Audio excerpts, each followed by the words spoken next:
Salman America விஜயம் சென்றிருந்தார். அந்த அடிப்படையில் எப்ஸ்டீன் அப்படின்னு சொல்லக்கூட உலகளாவிய ரீதியில் இருக்கிற தலைவர்கள் எல்லாருக்குமே பெண்களை சப்ளை பண்ற ஒரு ஏஜென்ட்ஸ் வச்சிருக்கிறவர். எப்படி பெரிய தொழில்! இந்த தொழில சவுதி இளவரசரும் சம்பந்தப்பட்டிருக்கார், அதே போன்று ட்ரம்பும் சம்பந்தப்பட்டிருக்கார். ஏபிசி பத்திரிகையாளர் செம்மையா ஒரு கேள்வி ஒன்று கேட்டார். நான் எதிர்பார்க்கல உண்மையா.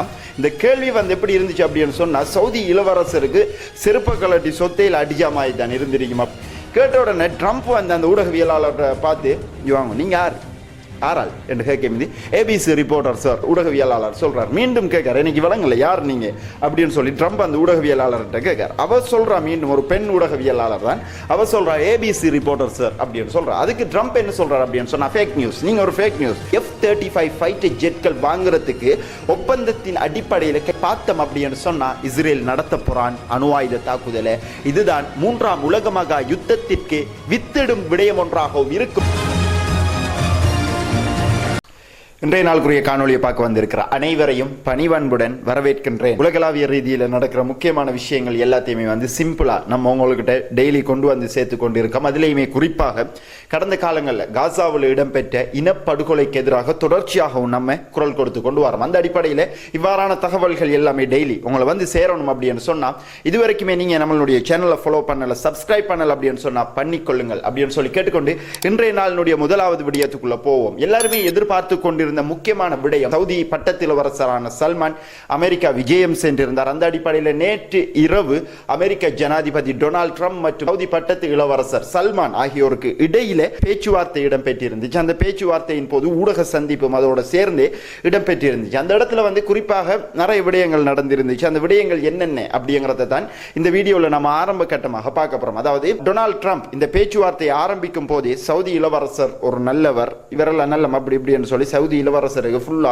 கூல் பண்ணியிருந்தார். அது மட்டும் இல்லாம ட்ரம்ப் தொடர்ச்சியாக சொல்லியிருந்தார், கடைசியாக சவுதி அமெரிக்காவுக்கு $600 பில்லியன் அமெரிக்காவில் முதலீடு செஞ்சிருந்தாங்க. இந்த முதலீடு சம்பந்தமாக $600 பில்லியன் வச்சு அமெரிக்கா சவுதி உறவு வலுவடைஞ்சிருக்கு. ஆனாலும் $600 பில்லியன் அப்படிங்கிறது போதுமானதாக இருக்குமா அப்படின்னு சொல்லி எனக்கு தெரியாது அப்படின்னு சொல்லி சல்மான் காலையும் தட்டினார். ரெண்டு பேரும் கடும் கூட்டாளி மாதிரி தானே.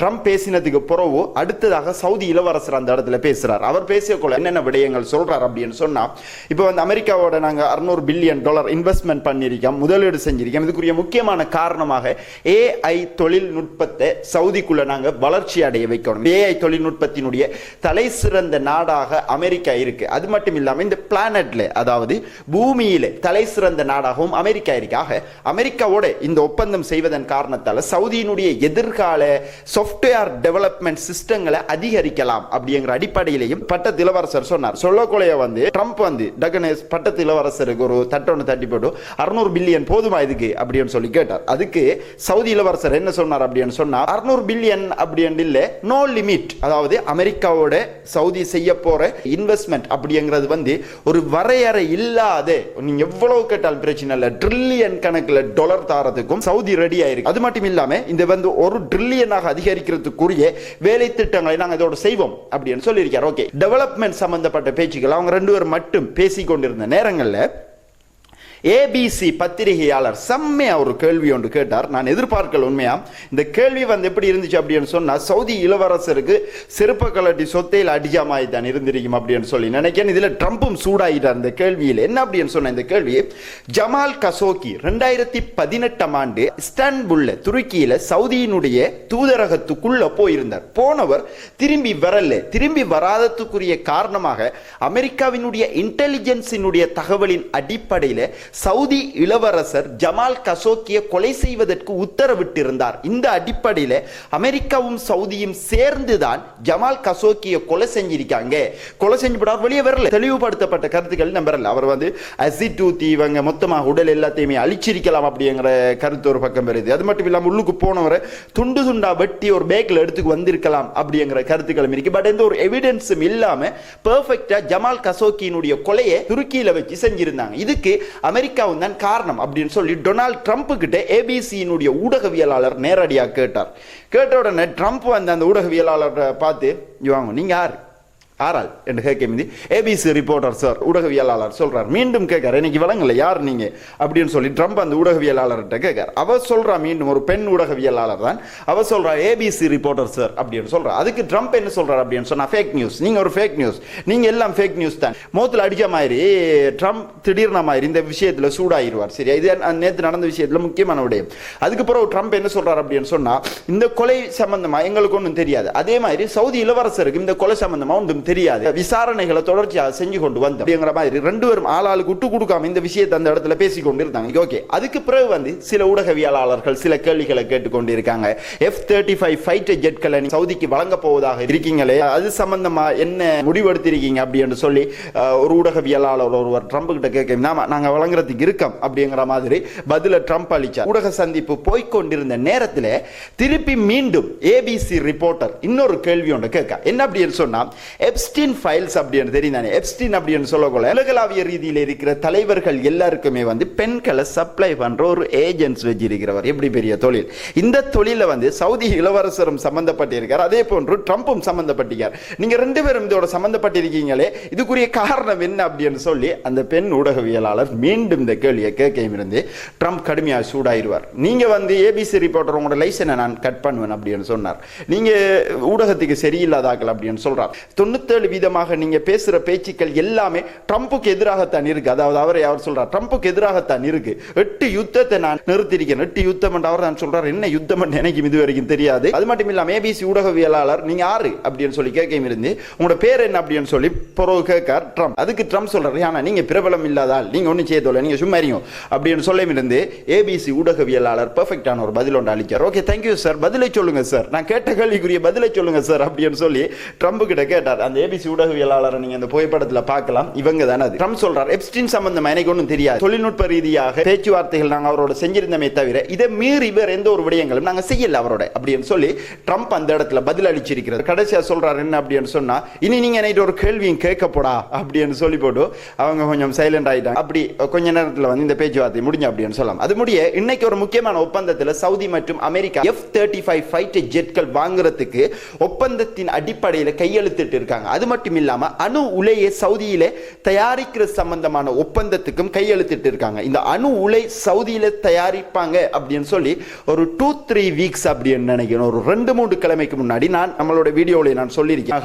இது சவுதி நேட்டோ அலையன்ஸோட இருக்கிற உறவுகளை தாண்டி ஒரு பெரிய அளவுல ஒரு ஒப்பந்தத்தை இந்த தசாப்தத்தில் இந்த நூற்றாண்டிலே சவுதியோட செஞ்சிருக்கிறது. இதுவே அமெரிக்காவினுடைய மிகப்பெரிய ஒப்பந்தமாக இருக்கு.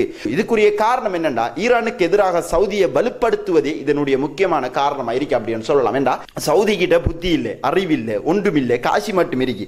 அந்த காசை கொடுத்து அமெரிக்காவினுடைய ஆயுதங்களை வாங்குற இதுதான் அந்த காலத்தில் இன்னைக்கு வரைக்கும் நடந்து கொண்டிருக்கிற விடயங்கள் ஒன்றா இருக்கு. அந்த அடிப்படையில் அணு ஆயுதங்களை உற்பத்தி செய்யறதுக்குரிய வேலைகளை சவுதிக்குள்ளே செய்ய போறாங்க. அது மட்டும் இல்லாம இஸ்ரேல் இந்த F-35 ஃபைட்டர் ஜெட்களை சவுதிக்கு வழங்க கூடாது அப்படிங்கிற பேச்சுவார்த்தைகளையும் அமெரிக்காவோட நேரத்தோட செஞ்சிருந்தாலும் இது எல்லாத்தையுமே மீறி ட்ரம்ப் சவுதி F-35 ஃபைட்டர் ஜெட்களை வழங்குவதாக உறுதியளிச்சிருக்கிறது. இதுல குறிப்பிடப்பட வேண்டிய விடயம். ஓகே, இந்த சந்தர்ப்பத்தில் பலஸ்தீன் அப்படிங்கிற ஒரு ஸ்டேட் கட்டாயம் வரணும் அப்படிங்கிறதுல சவுதி உறுதியா இருக்காங்க அப்படிங்கிறத தொடர்ச்சியாக சல்மான் இந்த இடத்துல வலியுறுத்தி இருக்கிறார். பலஸ்தீன் அப்படிங்கிற ஒன்று வந்தா தான் இஸ்ரேலை நாங்கள் ஒரு தனி நாடாக அங்கீகரிக்கலாம் அப்படிங்கிற பேச்சுவார்த்தைகளையும் இவங்க ஈடுபட்டு இருக்காங்க. இவ்வாறான விடயங்கள் எல்லாமே டொனால்ட் ட்ரம்ப் மற்றும் சவுதி இளவரசரனுடைய பேச்சுவார்த்தையில் இந்த விடயங்கள் தான் மெயினாக குறிப்பிடப்பட வேண்டிய விடயங்கள் இருக்கு.